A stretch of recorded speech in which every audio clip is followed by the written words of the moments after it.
Class 12th का physics का हम लोग चैप्टर फर्स्ट पढ़ रहे थे, वैद्युत आवेश तथा क्षेत्र। ठीक है, उसमें हमने कूलाम के नियम और उसका डेरिवेशन देख लिया। साथ ही साथ वैद्युत क्षेत्र की तीव्रता में हमने एक तो अक्षीय स्थिति में वैद्युत क्षेत्र की तीव्रता का टॉपिक पढ़ लिया, और आज के लेक्चर में हम पढ़ेंगे कि निरक्षीय स्थिति में वैद्युत क्षेत्र की तीव्रता, इसकी हम प्रूविंग देखेंगे और डिटेल्स इसको समझेंगे।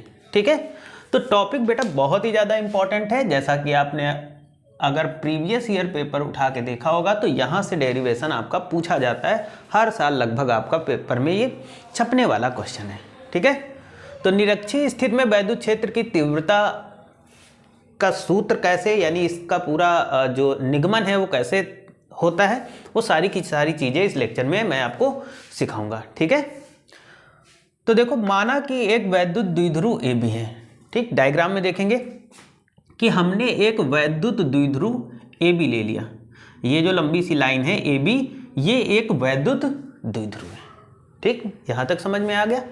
बिंदु ए पर माइनस क्यू आवेश, बिंदु बी पर प्लस क्यू आवेश है। ठीक, तो देखो यहाँ पर जो बिंदु ए है इस पर माइनस क्यू आवेश है, और जो बिंदु बी है उस पर प्लस क्यू आवेश है।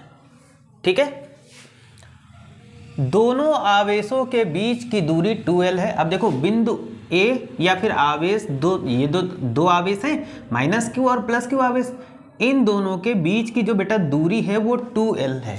ठीक है, यानी कुल दूरी 2l है। ठीक, फिर क्या है कि वैद्युत द्विध्रुव के मध्य बिंदु O से R दूरी पर बिंदु P पर वैद्युत क्षेत्र की तीव्रता। अब देखो, वैद्युत द्विध्रुव के मध्य बिंदु पर, ये मध्य बिंदु है O, और इससे R दूरी पर, यहाँ से यानी ये R दूरी पर एक बिंदु है P, और इसी बिंदु P पर हमें वैद्युत क्षेत्र की तीव्रता ज्ञात करनी है। तो देखो, प्लस क्यू आवेश के कारण वैद्युत क्षेत्र की तीव्रता ये E1 हो जाएगी, और यहाँ पर माइनस आवेश के कारण ये वैद्युत क्षेत्र की तीव्रता यहाँ पर E2 है बेटा। ठीक, ये परिणामी वैद्युत क्षेत्र की तीव्रता है। ठीक, और ये दोनों आपस में जुड़ेंगे क्योंकि ये अगर देखा जाए तो ये लंबवत हो जाएगा।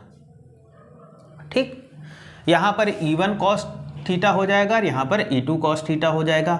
अच्छा, अगर आप देखेंगे तो ये एक ट्रायंगल बन रहा है, और यहाँ पर अगर आप पाइथागोरस थ्योरम लगाएंगे तो ये L है, ये R है, तो ये रूट के अंदर क्या आ जाएगा, R square plus L square. Same उसी तरीके से यहाँ पर भी आ जाएगा R square plus L square. ये चीज़ समझ में आ गई।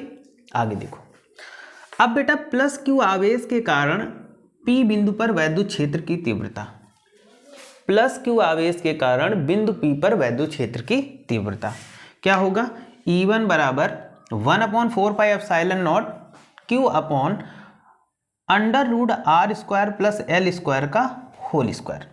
तो जैसा कि आपको होता है स्क्वायर से रूट कट जाएगा, तो यहाँ पर E1 की वैल्यू क्या आ जाएगी, 1/4πε0 Q upon R square L square. ये हमारी फर्स्ट इक्वेशन हो गई।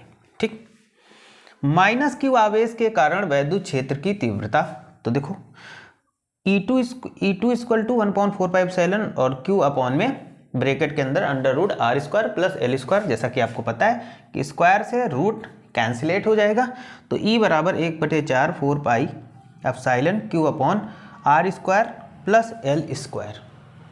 समझ में है, इसको इक्वेशन नंबर 2 लिया।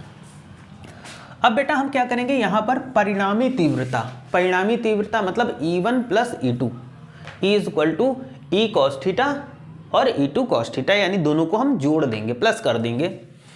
तो देखो बेटा, E1 की value 1/4πε0 into Q upon R square L square cos theta, और E2 की वैल्यू 1/4πε0 Q अपॉन में R square L square cos theta, हमने वैल्यू रख दी।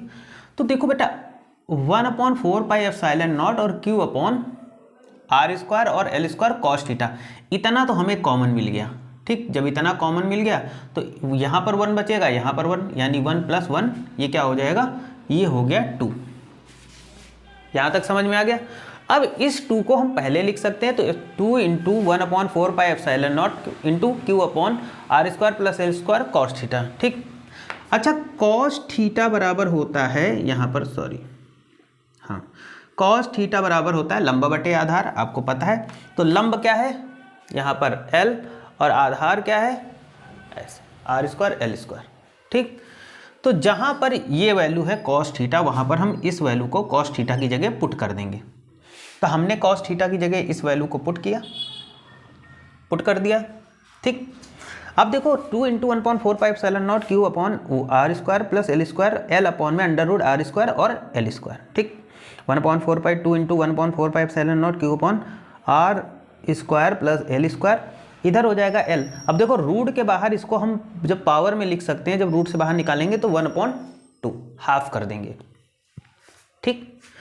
अब देखो यहाँ पर भी सेम, इसकी पावर अगर हम 1 मान ले, इसकी पावर, तो ये दोनों पावर जुड़ जाएंगी। तो यहाँ पर कितना आ जाएगा 2 × 1/4πε0 क्यू इंटू एल अपॉन में R square plus L square की होल पावर 3/2। भाई पावर ये जुड़ जाएगी, 1 + 1/2, तो 2 × 1 = 2, 1 3/2 हो जाएगा, वही 3/2 आ गया, ठीक। अब यहाँ पर हम इस 2 को इधर ले जाएंगे, तो 1/4πε0 2ql अपॉन में R square plus L square की पावर 3/2 हो जाएगा, ठीक।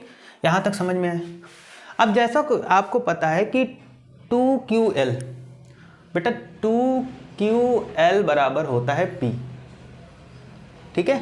तो हम यहाँ पर p रख देंगे और इसको ऐसे रख देंगे।